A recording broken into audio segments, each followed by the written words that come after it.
Ms. Schwartz, we are back live. You may begin when you're ready, ma'am. Great, thank you. Good afternoon. My name is Emma Schwartz, and I'm the Vice Chair of the Agency Operations Committee. Ricky Raven, the chair of our committee, is not able to be with us today. It is 12:27 p.m., and I'd like to call the April 21st Agency Operations Committee meeting to order. Please be aware that this meeting is being held via video conference and is being broadcast via the internet.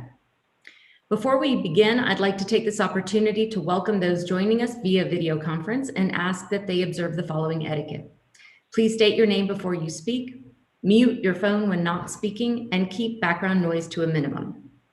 Members, we will begin with a roll call to ensure that we have a quorum. When I call your name, please respond to confirm your attendance. Mr. Anwar. Here. Mr. Campbell. Mr. Farias, Dr. Farias. Here. Mr. Raven. And myself, Emma Schwartz. I believe we have a quorum. Please record in the minutes that we do have a quorum. Committee members, to ensure that we maintain a quorum, please keep your cameras turned on for the duration of the meeting. Moving on to agenda item number 2, which is approval of the minutes from the January 20th, 2021 Agency Operations Committee meeting. Do I have a motion for the meeting minutes? So moved. Here, Anwar. Motion by Dr. Farias and a second by Mr. Anwar. Members, those in favor, please say aye, and those who oppose say no. Aye. Anwar, aye. All right. Any opposed? If not, the motion passes. Moving on to agenda item number 3, which is public testimony. We do not have anyone registered to testify today, so we will go on to the next item, agenda item 4A. This is a report on grants and contracts, including those exceeding $1 million. This item does not require any action. Members, the reports were included with the agenda materials that you received prior to the meeting. Ms. Linda Natal, Director of Contracts and Grant Management, is available if you have any questions. Do we have any questions? Okay, hearing none, we will move on to the next agenda. Agenda item 4B is update on the 87th Texas Legislature. This item does not require any action. Mr. John Wyatt, Senior Director for External Relations, will present this agenda item and will be available to answer questions. Mr. Wyatt. Good afternoon, Vice Chair Schwartz and board members. I would like to provide you with a brief update on the status of the 87th Texas legislative session. So we're really kind of entering the home stretch of the legislative session right now. There's a little over 5 weeks left until the session will adjourn at the end of May. But in reality, there's even less time than that for legislation to advance. Because starting in that second week of May, there are a series of deadlines by which bills must have advanced to a certain point in the process, or they may no longer be considered. So right now, members are very focused on making sure that their bills are moving through the process so that they can make it to the governor's desk by the close of session or sine die. The one must-pass bill that the legislature is constitutionally required to adopt is the state budget. On April 5th, the Senate unanimously passed its version of the fiscal year 22-23 budget, and tomorrow the full House will take up its version of the state budget. Although nothing's final yet, the chambers have made some important decisions regarding the coordinating board's budget.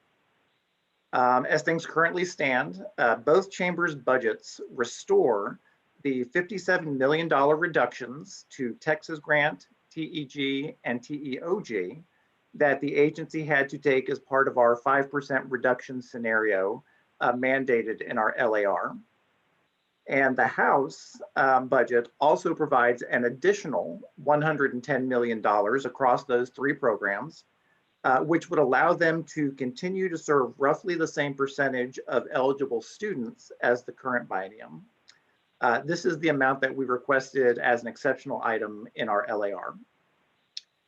The House also included funding for our data security exceptional item, and half of our request for our agency's relocation exceptional item In the committee version of the supplemental appropriations bill, HB2, that legislation is also expected to come before the full House tomorrow.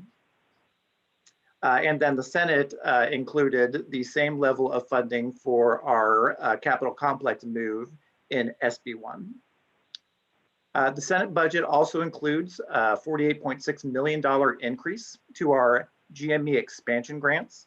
So that total amount will allow the state to sustain the 1.1-to-1 ratio of first-year residency positions to medical school graduates during the upcoming biennium. Another important appropriations-related item is the transfer of Texas OnCourse from UT Austin to the coordinating board. The introduced House bill moved the program's funding and FTE into our agency's bill pattern.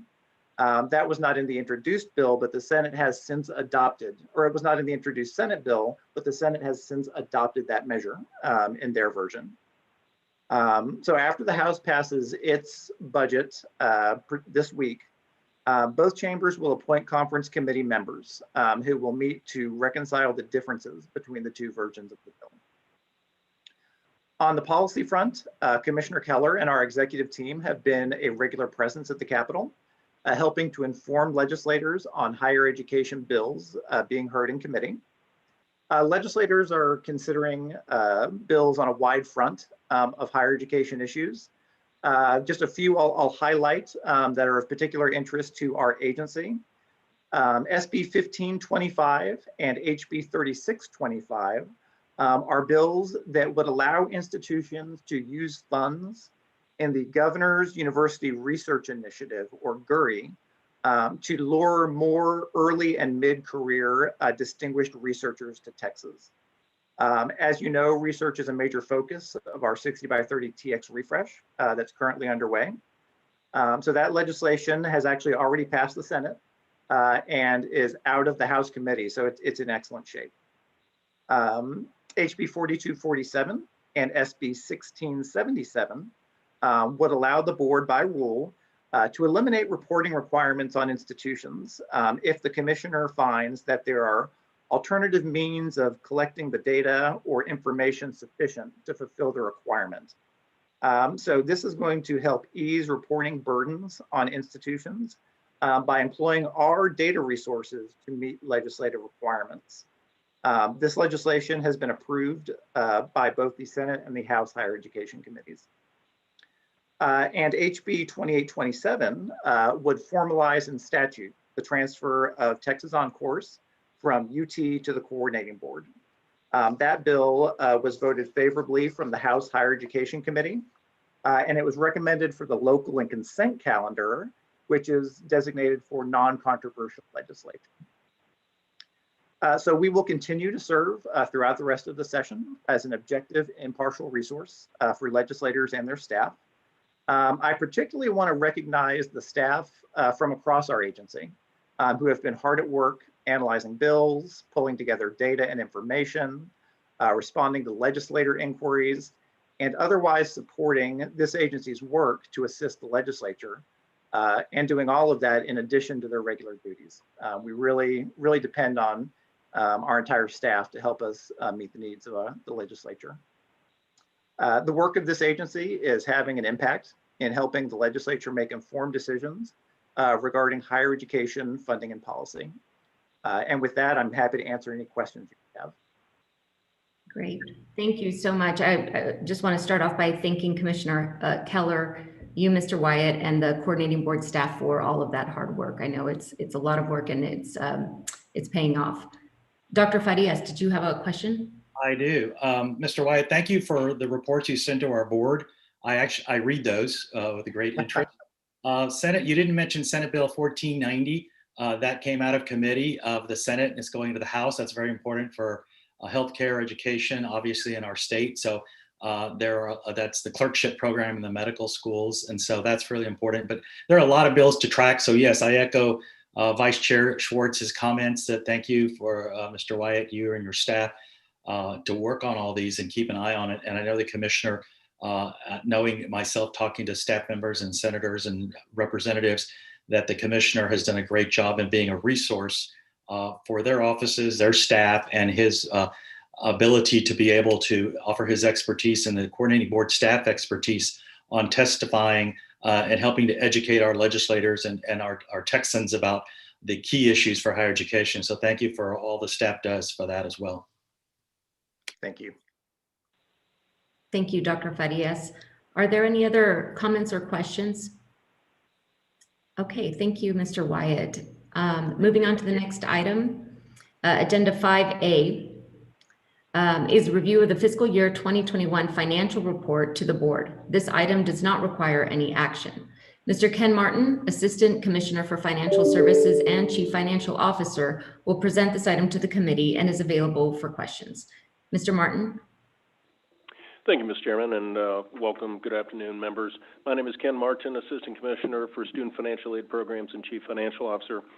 Every quarter, we provide a financial report to the board, and this report is for September 1st through the end of February, so it's through the fiscal year half of this fiscal year. And what I want to note is this is really more of an appropriation report, so this would line up with the General Appropriations Act. What you'll hear from Kpmg at the July meeting, they'll report on their results, hopefully favorable, of the annual audit for the agency's annual financial report for fiscal year 2020. That is more of your accounting report. You heard Ms. Emily Cormier talk about the community colleges and having to follow governmental accounting standards that are promulgated by the Governmental Accounting Standards Board, and we have to do the same. So we have pension liability, we have other post-employment benefits, OPEB, and many of the pronouncements we have to follow as well as a standalone legal entity is seen by auditors. So you will hear more about what I'll call the accounting financial report here at the July meeting, but this is in line with the General Appropriations Act, as well as some other items that we provide in the report. With that said, a couple items to note, as Mr. Wyatt mentioned, the on-course team is included in this report for this year, so we have included that in College Readiness and Success, the A11 strategy. We are required to, since we can't create new strategies once we're in the biennium and the General Appropriations Act has been finalized, we have to include it somewhere else, and this seemed the most relevant area. Going into next biennium, that will be called out separately right now as it's looking to be its own strategy, which would be great. Secondly, I did want to point out that we're in the process of developing or finalizing our ability to issue bonds that we're looking to go to market at the end of June. We should be pricing somewhere around late June timeframe, and we'll close 2 weeks later, so roughly around mid-July. Market conditions are very favorable. Two items that we're looking to close on is new money bonds for next academic year to fund college access loans for students. So we'll roughly have $150 million that we're looking to fund, as well as we're looking to continue to evaluate our debt portfolio. We're looking to refinance some of our other older debt, and we're hopeful that could yield also another $20 million of cash flow savings, in addition to prior activity that we've done already. That would bring us over $100 million over the last 4.5 years of savings, cash flow, future. So basically reducing our debt, reducing our principal on there. With that said, I'm happy to answer any questions you may have. Have interest rates not gone up? Interest rates have gone up. They have gone up nominally from a tax-exempt bond standpoint, munis. We are factoring right now in our analysis that we just presented to the Bond Review Board earlier this week, 50 basis point, 0.5% increase. So we're, in our analysis, are already factoring about a 0.5% increase between now and when we price. If that's aggressive and that doesn't come through, we'll even yield greater savings. If it's a little higher, it'll eat away at some of those savings. I'm hopeful that rates won't go up beyond that between now and then. But when you determine the rate you charge a student, it's a global average of everything? Everything for that particular bond series, so it's cohort specific. So Okay. each bond series, so yes, sir, we won't determine the interest rate to charge a student until we have closed to determine the actual true interest cost of those bonds. And that rate will depend on what interest rates you have to The pay. market conditions Exactly. at the time. Yes, sir. Great. Are there any other questions for Mr. Martin? All right, hearing none, we will move on to the next item. The next item is Agenda 5B, consideration of authorization to enter into an agreement with the Office of the Attorney General, File and Serve Express, Texas Easy Serve, and Travis County Courts to continue to provide collection services for the agent's student loan program. The amount of the combined agreements is estimated to be $2,700,000 for a 2-year period beginning September 1st, 2021. Ken Martin, Assistant Commissioner for Financial Services and Chief Financial Officer, and Ms. Rachel Obaldo, Assistant Attorney General, Bankruptcy and Collections Division, will present this item and be available for questions. Mr. Martin? Thank you. And this particular item, I and Ms. Obaldo will discuss. I'll go through a little bit of the background and where we started and why, and then I'll let Ms. Obaldo discuss any nuances regarding what the actual Attorney General does or any questions you may have specific to their activities. So back in 2009, the agency handled its own collections, leveraging some of the resources the Office of Attorney General had. But back then, the agency had a collection team here and would collect roughly $3 to $4 million on an annual basis on defaulted loans. Today, that amount is $12 to $13 million on an annual basis, and it had grown every year up until the pandemic. So you can see that the partnership with the agency and the Office of Attorney General has been very successful, very financially favorable. And within that, we have a contract, an agreement that we will work with the Attorney General's office on that will be for next biennium. Each year we'll have a cap for the amount that we would provide to the Office of Attorney General for the specific services and staff that they have. We transferred staff from this agency cost over to the Attorney General back in 2010 to help support this function. There are now approximately 12 FTE directly supporting the student loan program for this. I do want to note a couple corrections in here. One of them is related to the annual cap. I had 2% in your item. It is actually 3%. So it goes up about $6,500 a year, not substantial, but I did want to disclose that to $689,585,000 per year versus the $683,000 I initially had in there, and apologize. That would be an annual limit. So each year would be discretely limited on that. It would be a cap, and then the next year the cap would renew. Within this function, as been done before 2009 and today, there's various different costs that I just want to include in here that doesn't necessarily require a specific contract, but items like court costs that we pay to the courts when we are going to serve notice and seek judgment from a court. Items such as filing service notices, so when we are looking to file suit, we will hire a service vendor to provide notice to a borrower. That is also included in that $2.7 million. So there's really a couple components. There's the actual fee expense reimbursement we'll provide to the Office of Attorney General, and that's the $289,585 on an annual basis. And then there's those ancillary costs that we incur, which represent that $2.7 million that Ms. Schwartz mentioned in the beginning.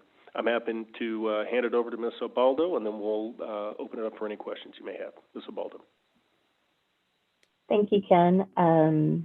As Ken said, my name is Rachel Obaldo, and I am the Chief of the Bankruptcy and Collections Division here at the Office of the Attorney General. It's a pleasure to be with you all today.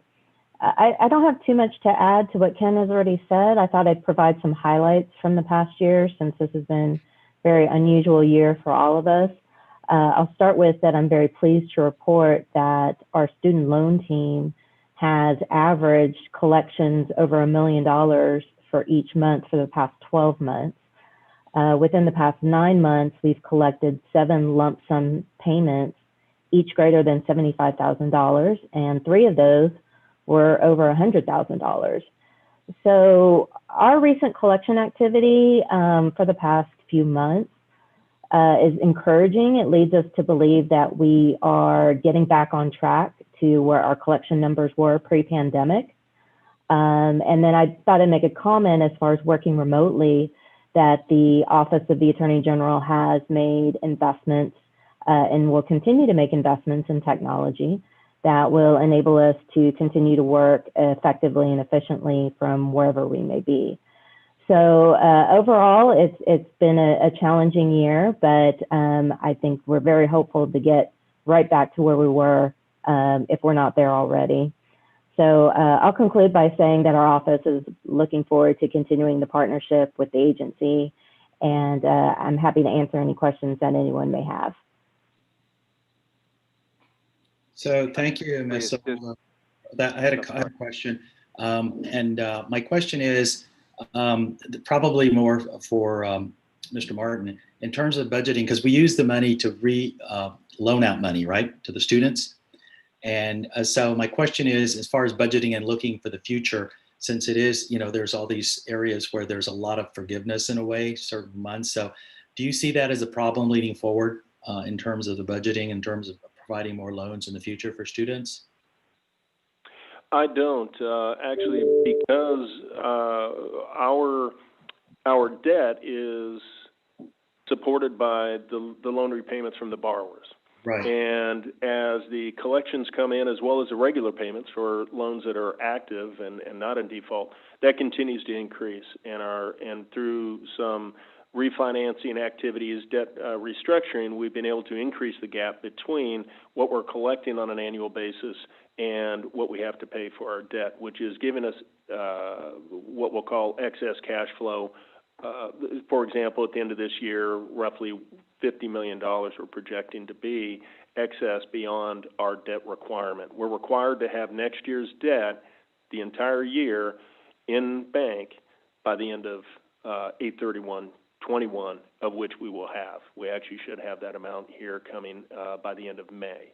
So that really gives us a substantial cash reserve to be able to utilize for various loan-related activities, as well as collection activities, any other items that we want to do. It really frees that up. I hope that answers your question, Mr. Farias. It does. Thank you, Mr. Martin.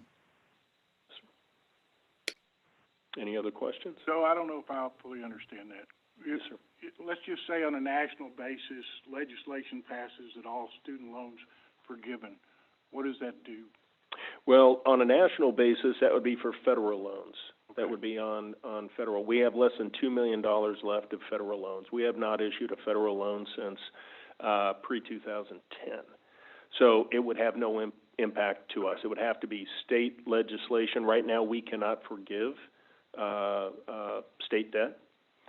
So it would have to be a legislative action to require them. That's a good question, Mr. Torn. Good question, Mr. Torn.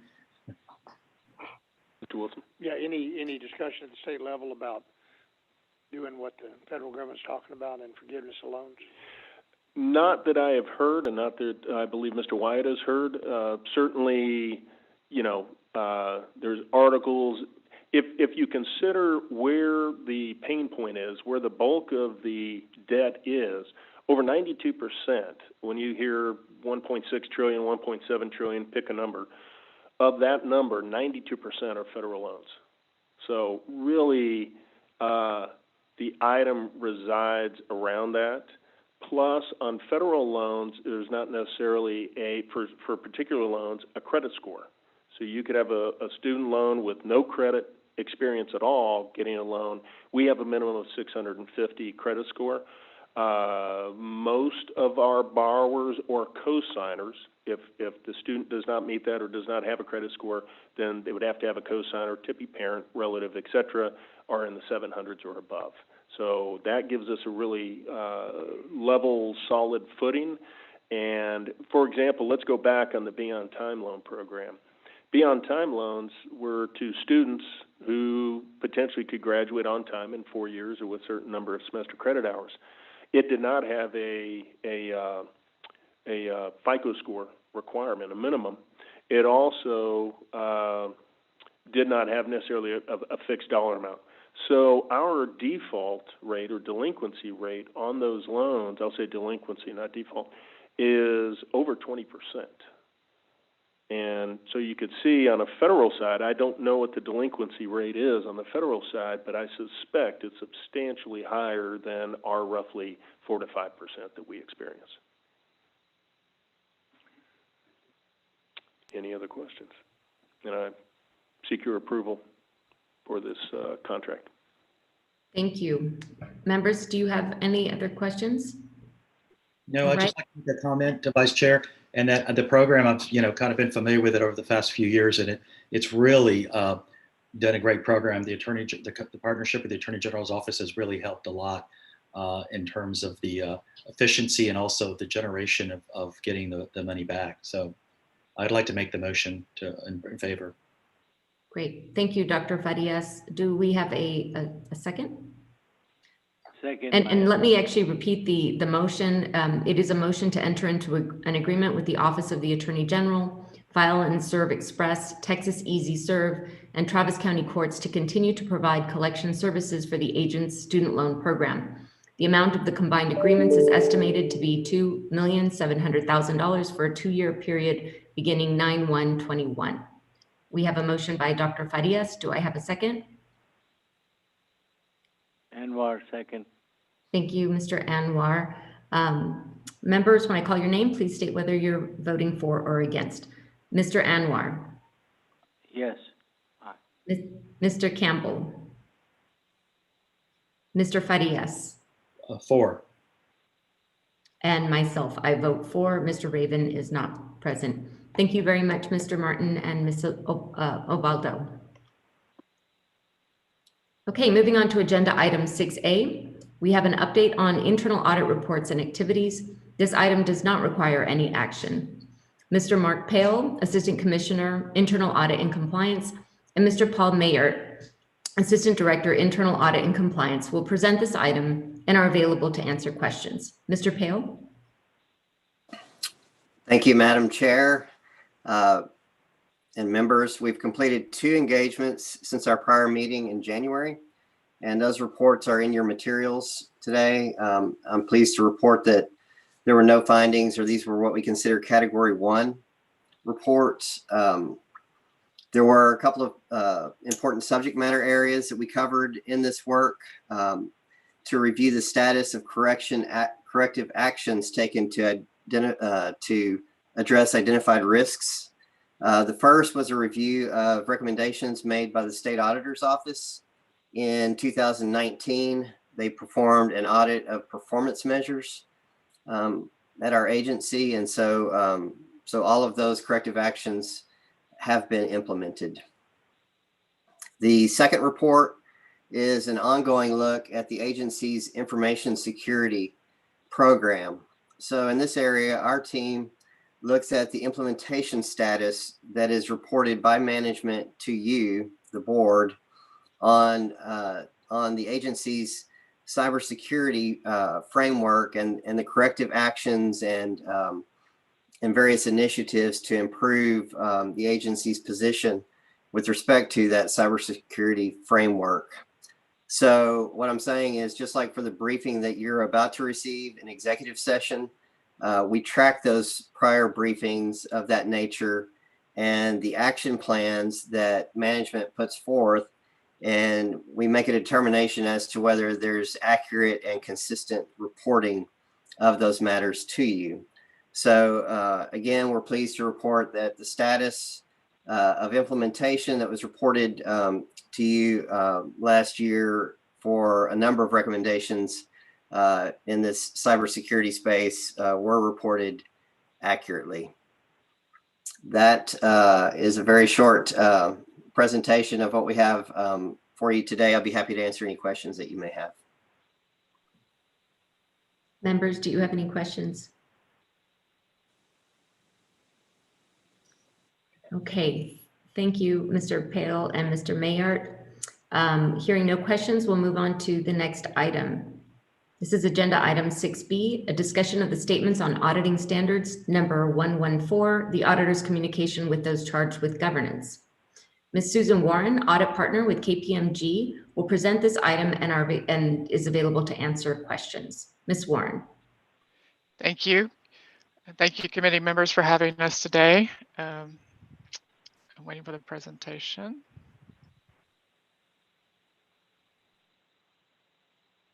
There it is. So we are here to discuss the planning agenda for the August 31st, 2020 audit that Ken Martin mentioned a few minutes ago. So that is, again, in the process of being started. If we can move into the actual deck, we have some standard discussion items. The first slide is just a reminder of KPMG's exceptional client experience commitment to you. I think most of you are aware of this. It's more here for your information, so I won't spend a lot of time on it. Moving to the next slide.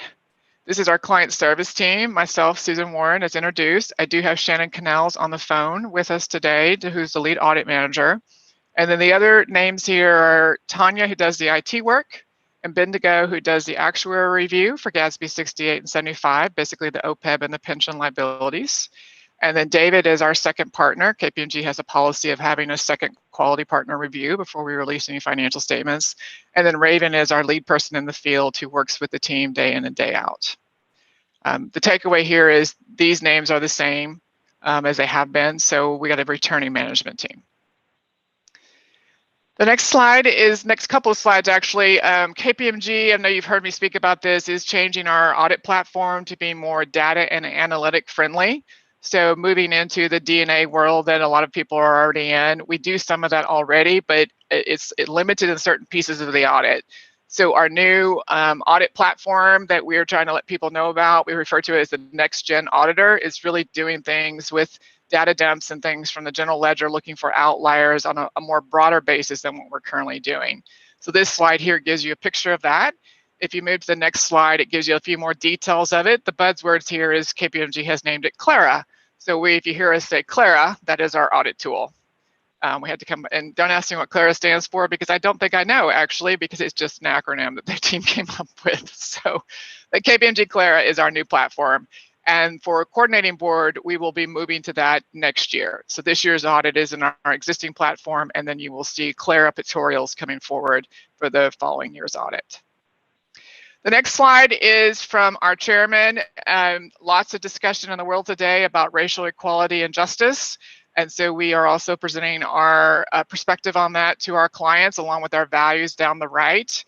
They're just really here for your information, but this is our KPMG's effort to advance racial equality and justice here for your review. Into the actual required communications of the deck.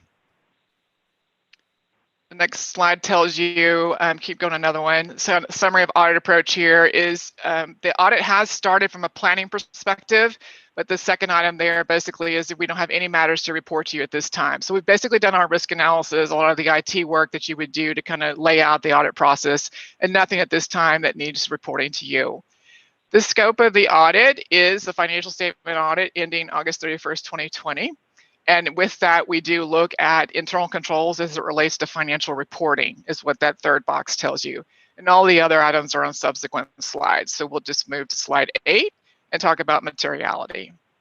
So materiality is the term in our industry that we kind of, I like to think of it as don't pass go. If you've got some magic number and we come up with a difference with a client and it's bigger than that, then we have to resolve it to be able to say the client, the financial statements are materially correct. And so KPMG's methodology involves actually 5 numerical calculations, because there's different levels at which we have conversations, but it also involves quantitative or qualitative factors. So is it something you do every day? Is it something that's new? Is it something that's unusual? Because those add elements of risk, right? So the bigger the risk, the lower the number for us to be able to say if we have a difference, everything's okay. That's really what this slide is telling you. And that does go into our procedures, because we would do more work for something that was more risky, i.e. a lower materiality. And so it could be more samples, it could be more conversations with client, in-depth look at technology, things like that. But that's the purpose of materiality in the actual audit. The next slide is our timeline. As I mentioned, the planning process has been started back in January. It is almost finished.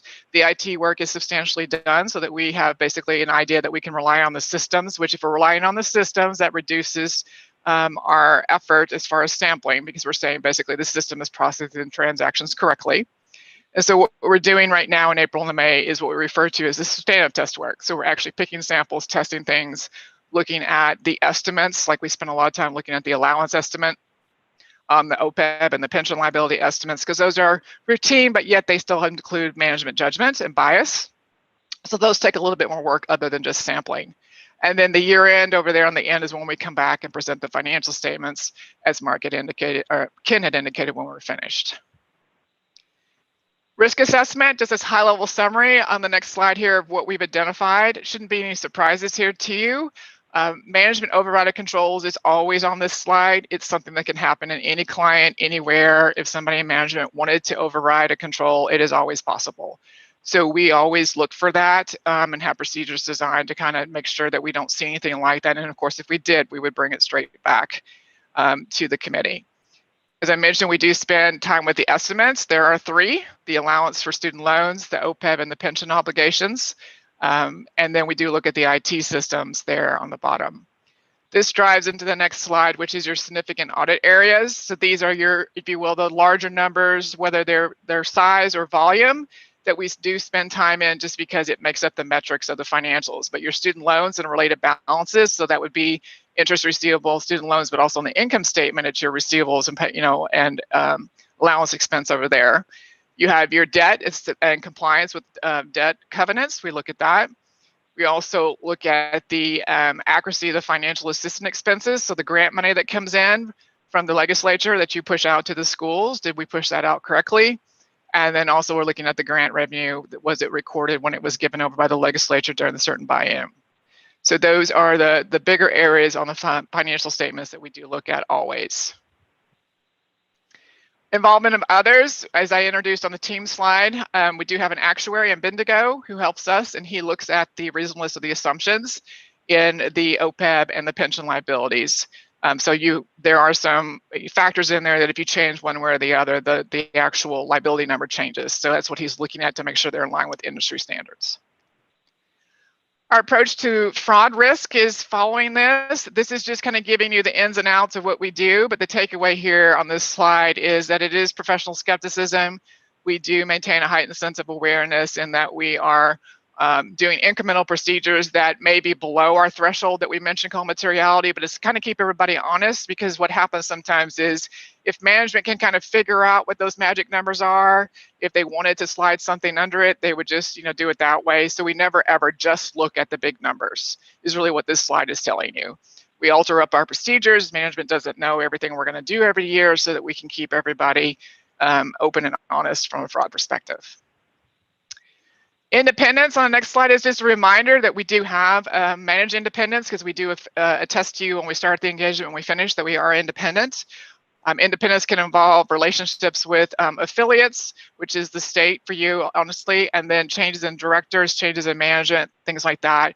We always make sure that we are not doing business with those individuals because that would impair our independence.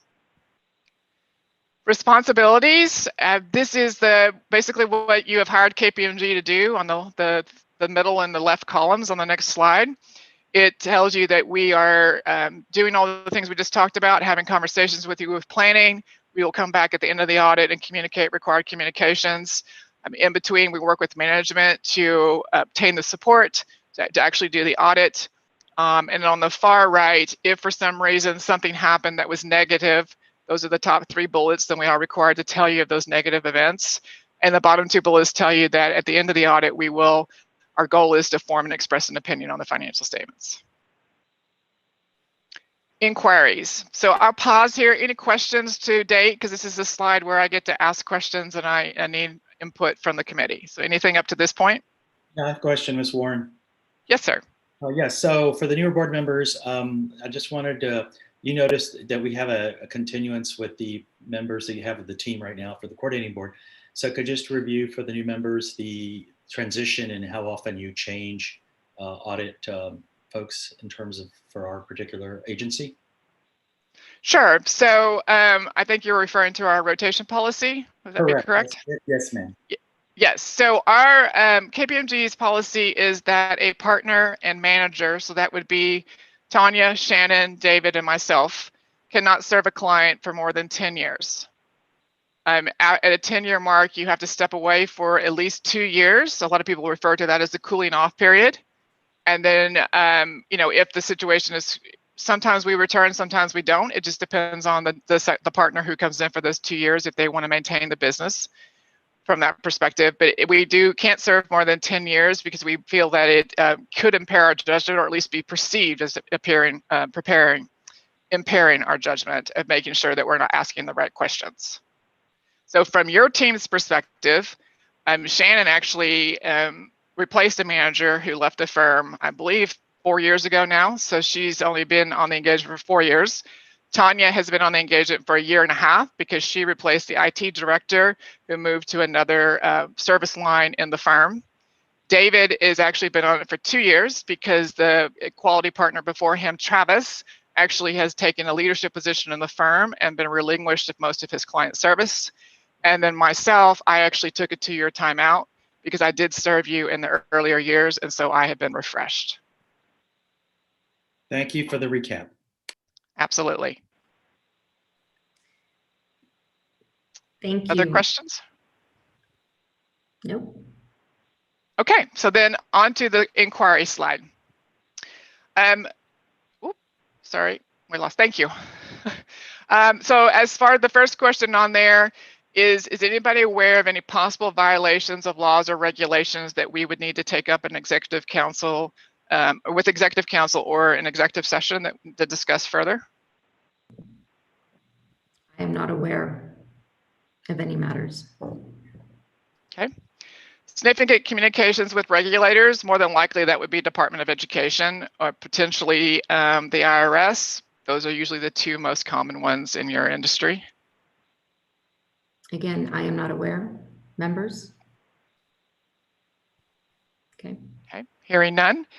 Developments in financial reporting. So this is more along the lines of anything to your knowledge where the current structure of your financial statements might need to be changed because you've changed kind of the scope, the mission, the purpose of the agency, which generally does not happen in state government. I acknowledge that, but it is a required question for me to ask in the standards.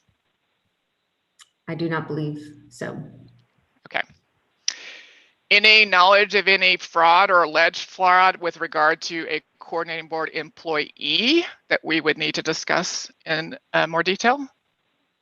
I am not aware of such. Okay. Moving to the bottom. Any concerns with fraud risk? We did talk about fraud, and fraud can happen. It can be management override. It can be somebody else who, is having some hard times and trying to, earn a little extra money on the side, if you will. Unfortunately, those things do happen. But anything from y'all's perspective that we would need to do in addition to what we're already doing as discussed to look at potential fraud risk? I would just say that every company this year is probably taking a deeper look at certain things that are pandemic related. It was a year of major disruption. I don't know of anything particular, but that is an area of concern in most organizations. Yes, ma'am, it is. And one of the things we did do is made some extra queries on IT access to see how people were working remotely and the security of that. That is definitely a procedure we have added as a firm. Appropriate person to communicate. So what this question is if something were to happen between now and June, we usually come back and present the financial statements. Sometimes we don't want to wait till then to communicate it to the AOC. And so we like to have a plan of action that the commissioner and I can follow up on based on your guidance that would be presented today. There are two ways to do that. If the commissioner and I felt that there was something that needed to be discussed before June, we could either call the audit committee chair and then let them decide if they needed to convene a committee, or we could just directly request a full committee to be convened for the discussion. We just would like to know which way you would like us to go. Historically, you have asked us to call the chair first and then let the chair make that decision. The chair not being present, I would recommend that we continue with that practice. Okay, we will do that. As far as responsibilities allocated between management and the audit committee, we are not aware of any of that. So what that would mean is changing in charters, changing responsibilities, taking away signing authority, or significantly changing signing authority. In our analysis and discussion with management, we are not aware that any of that has occurred during fiscal year 20, but did want to pose that question to the committee just in case there was something of concern that you guys wanted to note. Not that I'm aware of. Okay, we've always already answered the next one. There haven't been any changes in your business strategy. Particular areas that warrant attention. So anything that you've spent a lot of time deliberating, having discussions about, things like that that are in the financial numbers that potentially you got some incorrect data and it had to be corrected. Anything that level of concern that would need to be brought to our attention? Nothing like that has brought to our attention. Okay.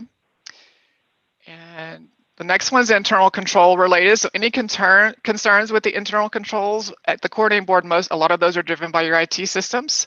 Some of them obviously are manual oversight and monitoring of those systems, but any concerns with the control processes? I would just repeat my comment about the pandemic and a quicker move to remote learning and remote working and controls related to that. Okay, thank you.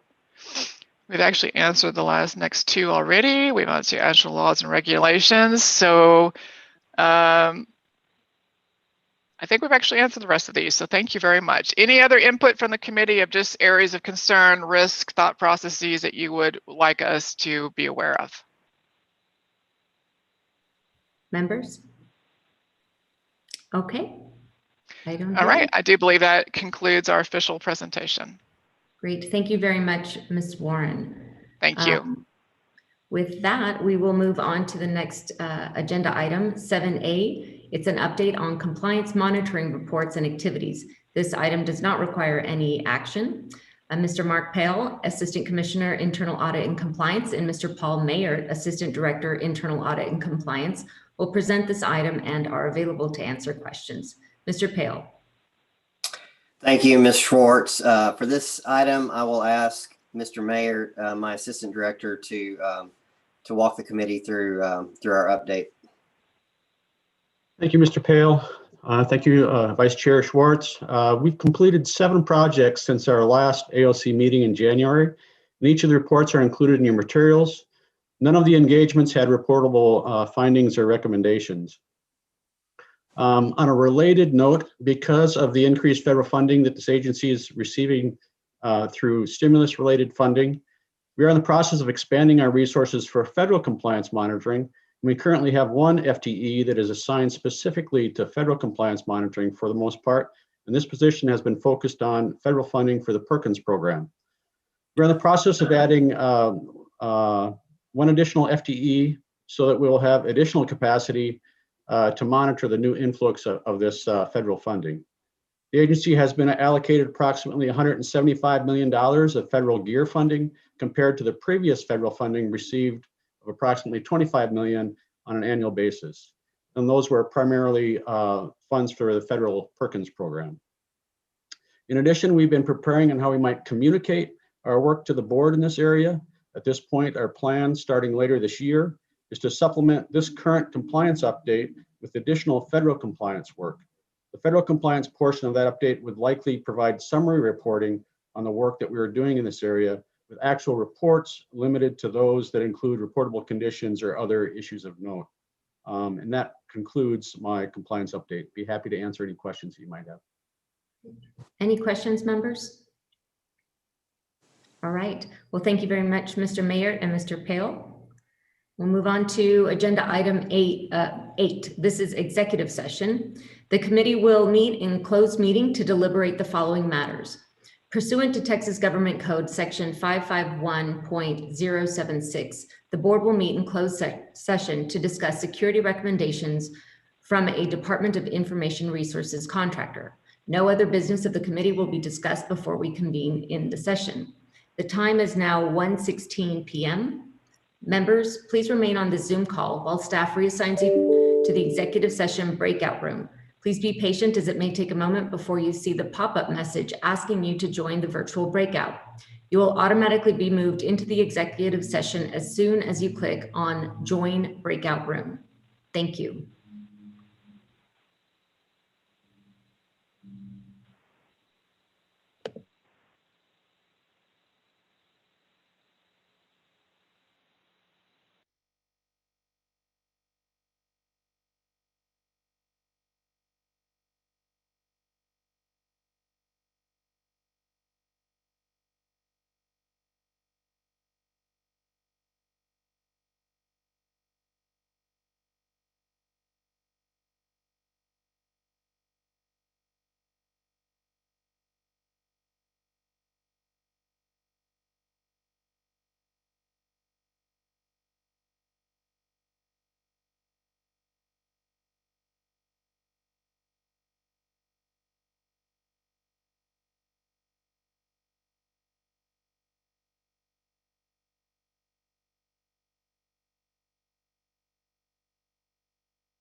Okay, Ms. Schwartz, we're just waiting for everyone to come back to the boardroom. I'll let you know once we have everyone back. Great, thank you.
Okay, Ms. Schwartz, we're all back.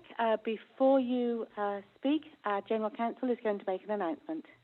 Okay, great. Ms. Schwartz and members, we did just lose Mr. Anwar, who was the last of the quorum for the AOC committee. However, I just wanted to note that we came back into open session. No action was taken in executive session, and Mr. Anwar just stepped out. So we can conclude the meeting if that meets the committee's pleasure. Yes, we had no more matters in front of us except concluding executive session, which ended at 1:09, and that concludes our meeting. And so we were just going to take a motion to adjourn, which I'm assuming we don't even need to do at this point. Okay. That's correct. And I just wanted to note it was here. It was 2:05 for us. Yes, when we concluded. Right. I'm on Mountain Time Zone, so thank you for correcting that. But for you, that was the correct time. Right. Okay. Well, thank you very much. Then that concludes our meeting. You all have a great afternoon. Good to see you. Thank you. Bye. Bye-bye. See everybody tomorrow.